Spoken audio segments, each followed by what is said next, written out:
And welcome back to the last of the monthly Who Would Wins. And this will probably be the last monthly Who Would Win, like, in general, I'll be doing for, like, the month of March and maybe the month of April. I'm not going to have monthly Who Would Wins. And the reason for that is not because I ran out of topics I could do monthly Who Would Wins on, far from it. But more along the lines of, because I do, like, 3 monthly Who Would Wins every month, it takes 3 spots away from, like, the other Who Would Wins that people actually go and give me suggestions for out of the way. And as more and more people, give me suggestions, more and more people subscribe, it makes it harder for me to do a full rotation of people. So I think I'm going to hold off on doing like monthly Who Wins for a couple months. Allows me to get through more people. And that's what we're going to do. That's how I'm doing it. Anyway, though, we are in the last one. Obito, Tobi's a good boy, versus the Espada. Now, the Akatsuki haven't been doing that well. And if, quite frankly, you know what the numbers are at this point, they ultimately didn't win. But can Tobi at least close the gap to a certain degree? Yes, he can. Now, we got to go. Now, I'll be going back from Obito to Tobi just because that's what he referred to himself as. Obito, as an Uchiha, as Tobi, is a very powerful individual. Now, we have to first understand what version of Obito we're using. I will not be using 6 Paths Obito. Now, the reason for that is because that was a form that form was only shown in the last part of the series. For the majority of the series, he's just Obito. So he really just has his the main cache of abilities he has. Now, he does have access to Fire Style. He does also have access to Wood Release. That he particularly is fond of using it like in spikes and stuff. But as an adult, his main method of attack is just using his Mangekyo. So that is kind of how his fighting style is. He can definitely use other techniques, and he has. That just seems to be his main style of fighting as an adult. So we have to take that into consideration. Now, with his Kamui, he can do one of two things. He can send people to an alternate dimension, just keep them out of the way, or he can basically send different parts of his body to the alternate Kamui dimension. They still look like they're there, but basically he's becoming intangible at that point. The problem here is, A, he can only remain a fully intangible for 5 minutes at a time before he needs a rest, and B, he can't attack or defend simultaneously. He has to do one or the other. So if he's defending, he can't do any sort of combat. If he's attacking, he is left vulnerable to a counterattack. Now, like I said, he also does have Fire Style Jutsu on his side. We've seen him use Fire Style Jutsu. I will say this, we won't really use Tobi as we see him. Again, the War Arc Tobi is not the Tobi that we've grown to know throughout the majority of the series. He got a lot of buffs at that point, and because of that, that's not really his abilities. Those are other people's abilities. We're looking at the Akatsuki with their abilities. Now, I know what some people are going to say. Well, Nagato's eyes, the Rinnegan eyes, weren't his eyes to begin with. I know, but throughout the series, he had the Rinnegan eyes. Like when we met him, he had those eyes. So that's a different circumstance here. Things changed up several times for Obito as the series went on. So we're just using Obito as we met him up until the War Arc. With that said, he's still difficult as hell. So let's just go down the list again. With Espada number 9, the guy with the mask here on Euro. Tobi probably wouldn't have much of a difficulty with him because any physical attack that would be thrown at him would just phase right through him. And then he could easily just fire style him or anything along those lines. The thing about this, though, with any of these guys, also, the Kamui, as we saw with Kakashi, can be used like sever limbs and stuff. So that might play a factor in this as well. And anyway, I think Espada number 9 goes down. But the problem with going against any of these guys, maybe just sending them to a different dimension, is this is a scenario where I haven't had to bring up this technique of the Espada yet because there's been no reason to do it. But the Espada are capable of opening up what is called a Gargantua, which is basically a door between dimensions that they can traverse. So even if he sends them to the Kamui dimension, they can just come right back with the Gargantua. So it's like, what was the point of doing that, Tobi? It's like, shit. So yeah, that one's pretty obvious that Anya, I think, loses. Likewise, Silapero, Espada number 8, the guy with the pink hair there.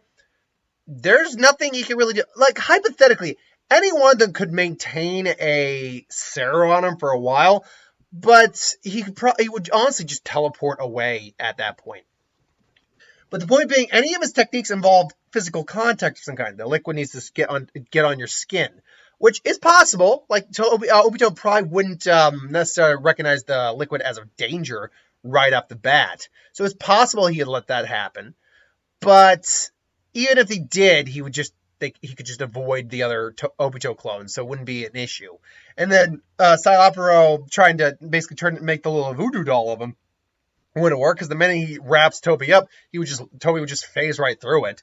And then he'd probably like dismember him with Kamui or use a fire style or whatever, wood release, what have you.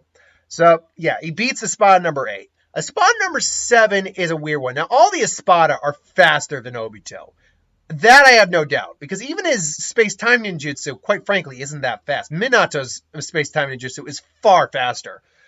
So on speed alone, he might be able to catch Tobi off guard. But even if that's not the case, his release, and by the way, Espada number 7 Zomori is the gentleman right in the upper right-hand corner. Espada number, his release basically turns him into a pumpkin with like 52 eyes. They open up, they glow, and they put like a marker on something. Anything with that marker is under Zomori's control. And if it hits a person's head, it controls their entire body. I don't know if Obito would be wise enough to know what's going on with that. So, while he doesn't have a physical form, well, no, if he doesn't have a physical form, then yeah. Now, I think I think he probably would see that it's glowing and it's an eye, so it's looking at it, so he'd probably get out of the way and he'd see the stamp on whatever physical item it hits. So eventually I think he'd be wise enough to avoid that. So ultimately, yes, but I think it's one of those things that Obito could be taken for an advantage on that. So yes, Zomori loses that, but there's some circumstances where that could change.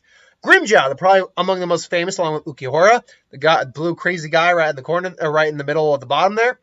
Yeah, he can't really do much to Obito. Now, his fight with Ichigo is literally storing space itself, but I don't think that really plays a part in this, as the dimension of Kamui is not connected to the general space in general. That made no sense, but you know what I meant. And problem here is that Grimmjow is quite frankly just a melee fighter.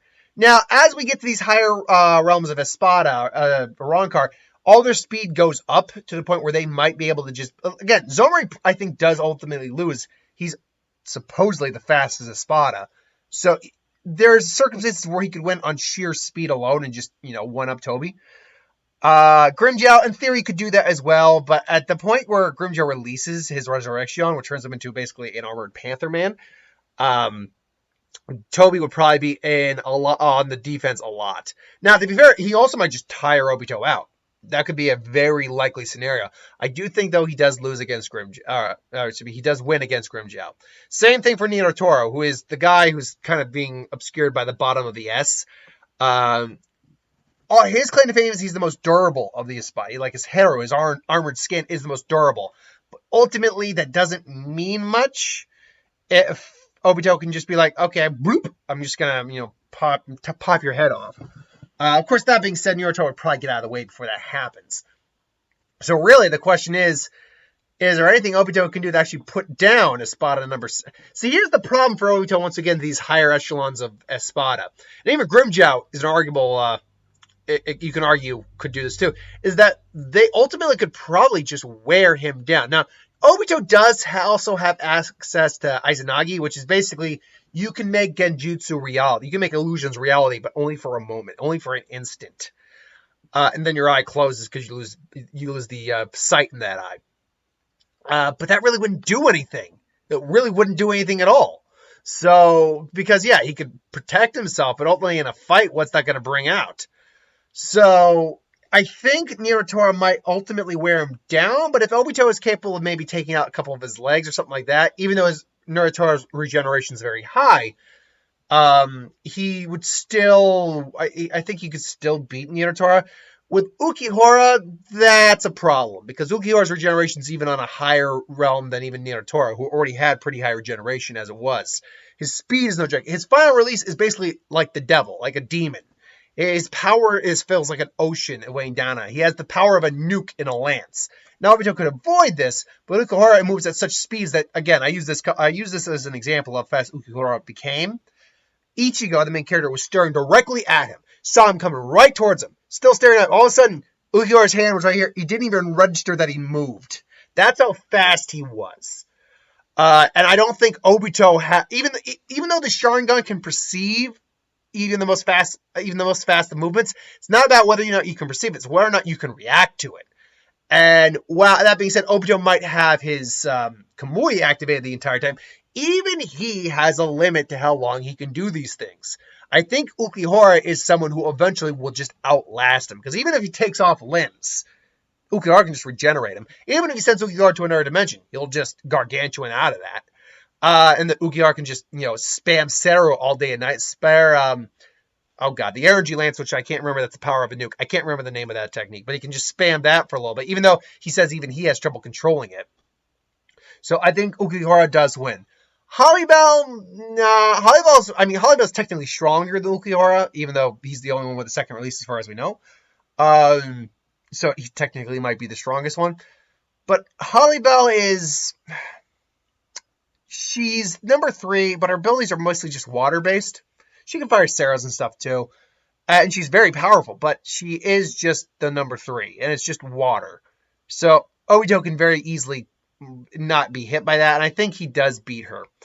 Baragon! I have been very open about this. No one beat Baragon in terms of the Akatsuki. That includes Obito, because here's the thing. He has to touch the man in order to basically send him for counterattacks.